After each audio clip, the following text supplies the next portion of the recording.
My name is Nick. I have an idea for a story. I want to be a writer, and this is where I'll be writing.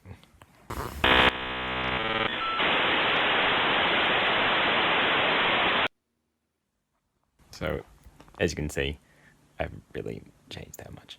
But I have made a couple of changes that are important. I've got here a microphone that I can do some readings for, and a lamp here that is going to be useful just for like focusing information and the emphasis of the writing back to this area.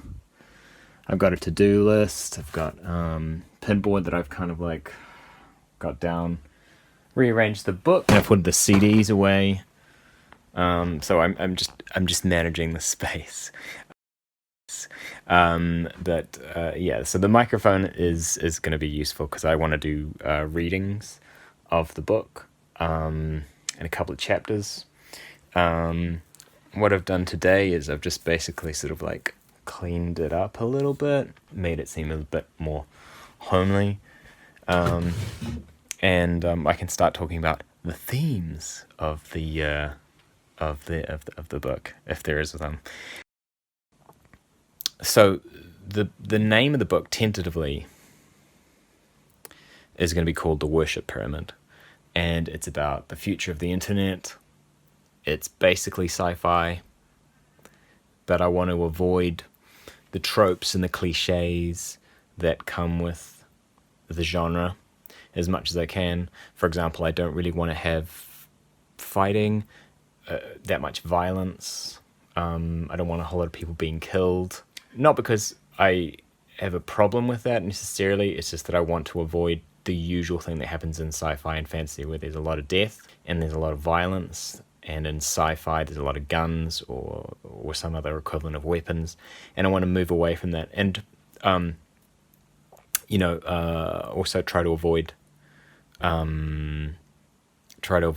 too much space travel, but there's a lot of other things involved. So if we look here in my books here, I mean, this may give you an idea. So there's a couple of Stephen King that I found very cheap. One book that I ordered online was Stephen King's On Writing, and I've got a couple of really good quotes in here that I've found really useful. Michael Crichton is a big influence. David Foster Wallace is a big influence. Bryce Courtney.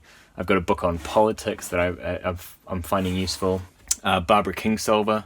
I really like the two books I've read by hers, the Poisonwood Bible and Prodigal Summer. I like Ernest Hemingway. And I'm trying to get into this Jack Vance. I've never heard of him before, but it was recommended to me as a sci-fi author. But like I said, I'm still reading We and Roots.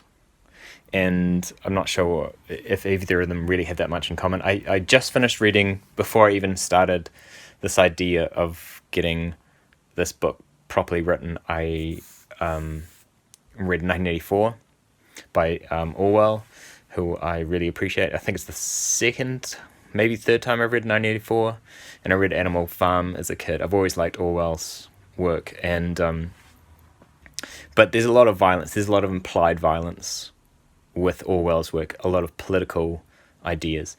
So it may be time to talk a little bit more strategically and more detailed about the themes of the book, if there are themes. One of them is simulation theory, which has always really influenced me and interested me.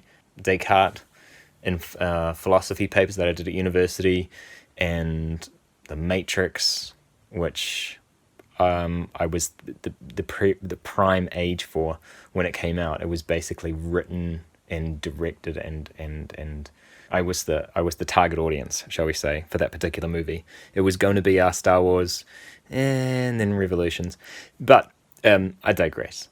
The interest in simulation theory and has got me thinking about dreams and dreamscapes, and whether we're aware of what's occurring and whether we're actually part of a much bigger system that's taking advantage of people's emotions.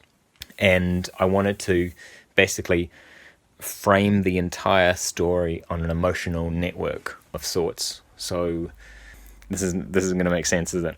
But the future of the internet. Let me put it this way. I've got a very, very rough idea for this story, and it's going to be based on the future of the internet. And in the future, there's sort of like a hyper version of it that instead of relying on blocks of data and information, instead it's an emotional network pathway that relies on some citizens inside this universe being effectively used as slaves, that are in a simulation that are experiencing the highest points of human experience and the lowest points of despair. And the differential power, the differential energy is what creates the ability for things to be teleported in this world. So there's no reason on the future version of Earth for there to be transport if things can be teleported as long as we're using these slaves. And I also wanted to make a commentary on the future of Facebook and personality cult and the popularity and people following people, and to try to have a religious aspect to that and use religious names. So I'd have gods rather than celebrities, and these gods can have things teleported to them, and they use this emotional network pathway. So future of the internet, future of fame and celebrity, what it means, and also maybe also a commentary on places in the world that get things made for other places in the world. And I'm talking like China, Thailand, and what we pay those people and the cost to the environment and to our economies and to our political stance on human rights. There's a lot of very interesting themes that can be sort of pulled out of those subjects and topics. And the last thing is the simulation theory, which I've talked a little bit about, but I should explain myself better. Effectively, what I want to do with this is use chapters that alternate between what could be reality and what might not be reality. And I want to leave it, like alternate my chapters between something that's recognizable, something that could be happening in the 20th century, it could be happening now, it could be happening in the past, with something that seems very far-fetched, and for there to be a vocabulary that's different that's used by the characters. They don't use the word day, they use the word cycle, for example. And so these gods, they can have things teleported to them. That's reality. And then these other chapters are moving into these other dreamscapes that may be dreamt, they may be a simulation, and I'm going to leave it up to the viewer to sort of like figure it out. So what I'm going to do the next few days, maybe later tonight, is I'm probably going to lay out some chapters and I'm going to have a go doing some writing and just get the feel for it. I've got this basic idea and I'm playing with it. So we'll see what happens.